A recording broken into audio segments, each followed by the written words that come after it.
God damn it. I am literally the fucking worst. Oh my God, we're gonna make it. Aha! And what do we say to the Lord of running out of gas? Not today. Not today. What the fuck, though? Alright, so one of my favorite people in the entire world is here today, Chris Webster. If you ever watched my previous stuff before I started vlogging and doing all the shooting and editing myself, Chris was my go-to videographer. He has recorded pretty much 99% of the content you've ever seen of mine. I since lost him to the larger company. He's doing a much different role now. He's not doing video anymore, but when I'm in a pinch and I need some help with something from an editing perspective, or I need a professional, someone who knows their shit, he's the guy I go to. So I think he's here now, and I'm gonna go have him show me how to fix a few things in Final Cut Pro. That's what I use to edit my shit with, because I'm having a huge fucking meltdown with some of the content from Microgym University, so. How good is it? It goes, man. How have you been? Good. Chris just got done doing an Ironman. Half Ironman. Half Ironman. Full Ironman in September. Full Ironman in September. This is the guy that went from like CrossFitting 2 to 3 days a week to now doing Ironmans. No, 2 to 3 times a day. Yeah, 2 to 3 times a day, and then switch shift and is doing Ironman training. I just wanted like a new challenge. What'd you finish it? 5:09. That's like a good time though for your first one, right? Yeah. That's like a really good time. Yeah. Yeah. My goal was under 6. I beat it by 51 minutes. That's fucking awesome. This kid is literally like, he's one of my favorite fucking people. Besides like, you know, doing crazy fitness shit and like, but just putting your mind, and you trained for what, like 6 months? January, so 5, less than 5. Can we talked about this. I want to tell them the fucking recruiter story. Okay, so Chris here, make sure I'm framed up. I have the I don't have the wide angle lens on today. All right, so Chris here is working at a company, one of the corporate wellness accounts we have. He got a job, he's working there, a company called Level. Anyway, so Chris is working there, doing well, making good money. A recruiter called him and offered him to make really, really, really good money. Chris turns it down. He likes the company. He's like probably one of the most loyal motherfuckers I've ever met. Turns down the offer. The recruiter, who was probably, you know, gonna get a big payday, that's how they work, they get commission on this stuff, goes ahead and calls him back again a second time and was like, okay, you said no to the really, really, really big money. Well, I got you like really, really, really, really, really big money. To be 24 years old and turn down $150K a year. Nigga, you got to be crazy! Is that okay that I said the amount? To turn down I would never have been able to do that. Like, it's absolutely, this kid is probably one of my, and it's due to loyalty. He just genuinely loves the company he works for. Anyway, one of my favorite people, and now I'm gonna have him help me out because I fucking suck at Final Cut Pro. So. We're gonna teach him up. Teach me up.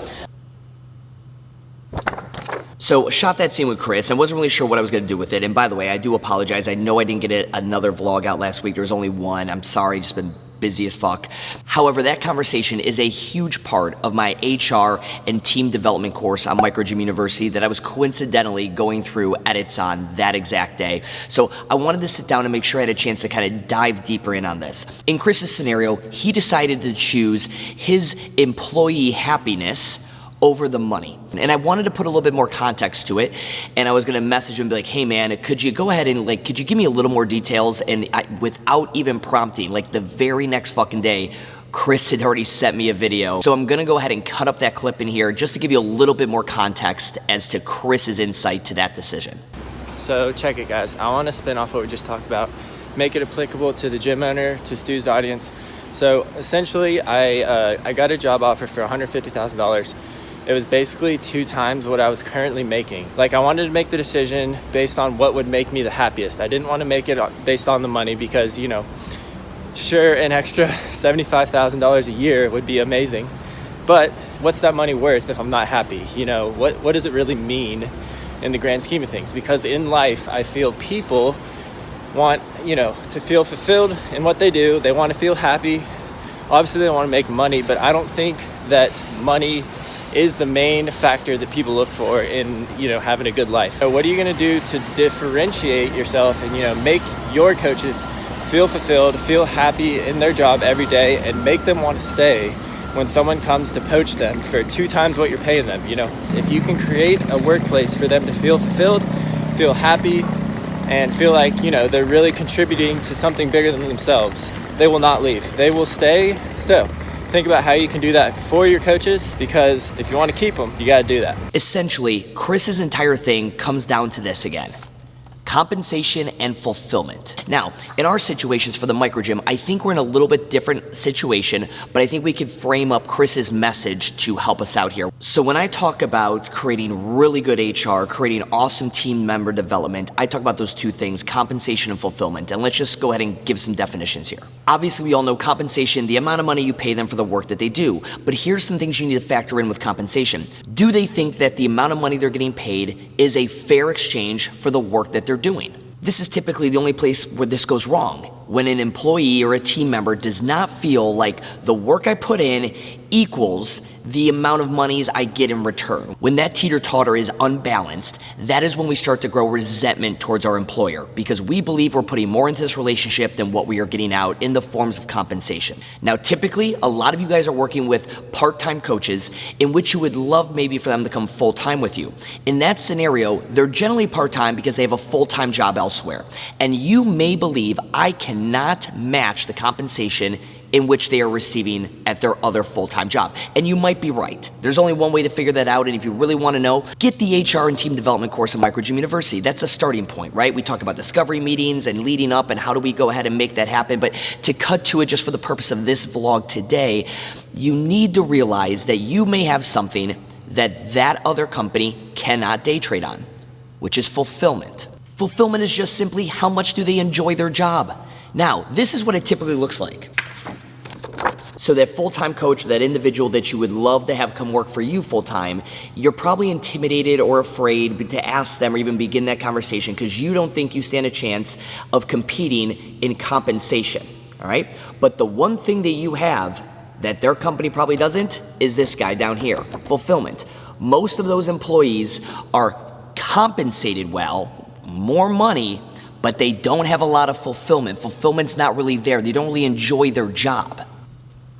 If the fulfillment is low, if I'm right, like a lot of people are, and that's where most of you guys came in, like a lot of you fuckers that own gyms now, you had a good gig that had good compensation, but your fulfillment was low, so you decided to open up a business. And now you've completely flip-flopped it. Now your compensation is really fucking low, and hopefully we're on our way to making that better, and your fulfillment is really high, or at least I hope it is. But this is actually a scenario that can provide you leverage in creating an opportunity for someone to jump ship from their current company to yours.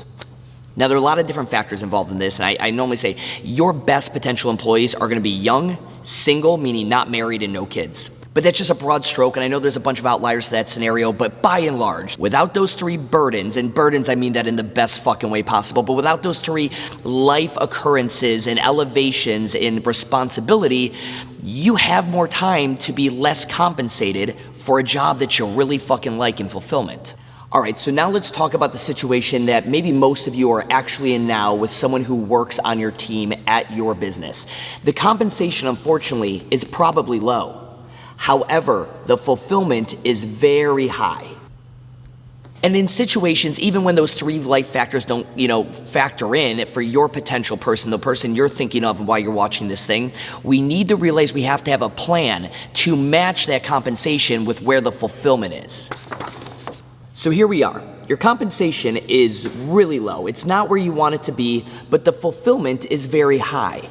Can you create a nice kind of waterfall, or I guess a reverse of a waterfall, a stair step like effect to get somebody up to where they are making, to where they are making as much money as they are enjoying their job? And is there ever like an amount of money that's like enough? This is why I highly recommend the HR and team development course at Microgym University, because we talk about things like that, how to constantly check in, because as someone's life changes and elevates and complicates and responsibilities come in and out, they are gonna need additional kinds of compensation. Maybe it's not financially, maybe it's like they need more time off, maybe they need better benefits, maybe they need some perks that you can't offer, maybe it's daycare or a stipend for day, like there's a ton of things that only you can answer after talking with your team members.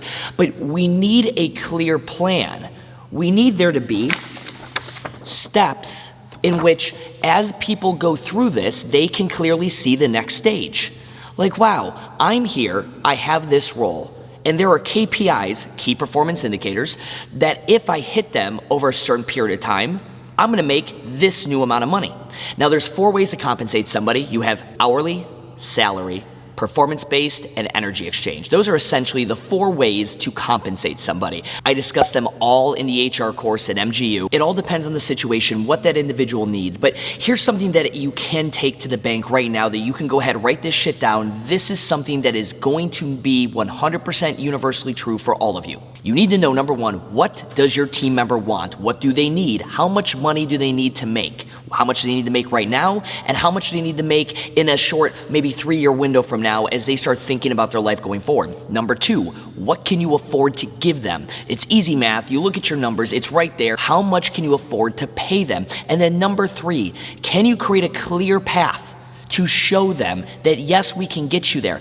They will allow you to buy time, meaning when the fulfillment is that high, even though the compensation's low, it will give you time to build that up. Just like I did with Isaac, I had time to build her up. However, you're never gonna know these things unless there's some good, clear communication between you and your team member. But this is the key to having a happy employee like Chris. Chris is now not only going to be getting the compensation he deserves, but now he's still at the company he loves. He has the fulfillment. He loves that company. He loves going there, the culture, everything.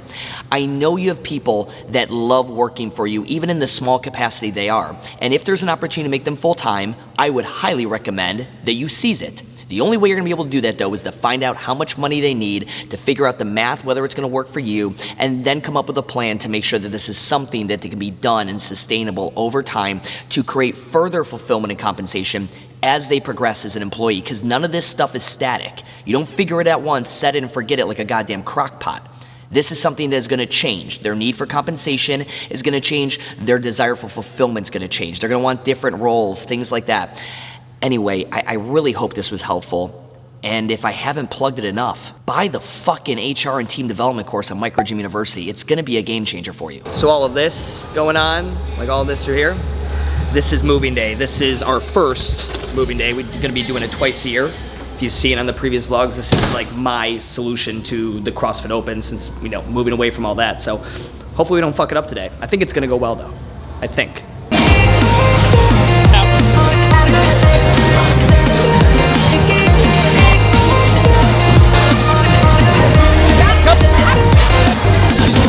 So, moving day is going well, better than I expected. Deuce and Isaac have done a phenomenal job. And a cool thing, a little side note, we had a gym owner, Vinny and Brittany, come in. They own CrossFit Thermal in Philly area. And anyway, they missed their flight. They got a layover all night in Charlotte, so they stopped in, wanted to come check out the spot. They watched the content, thank you very much. And yeah, so they got suckered into doing moving day, and we're gonna grab drinks afterwards and talk shop. So I'm not sure how much of this, you know, that I'll get in here, we'll see. But yeah, moving day so far going well. And let me just go back and say, props to Joe for the branding on moving day, and Deuce and Isaac for the logistics, the programming, handling everything.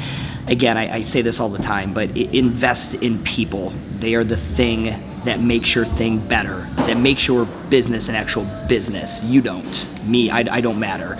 Those guys do, and they've done a phenomenal job. I hope that you guys all find your own version of Joe and Deuce's and Isaac's for your business. But anyway, for those of you, I know they watch this, so thank you guys very much. It's awesome to see this thing come alive, and thank you.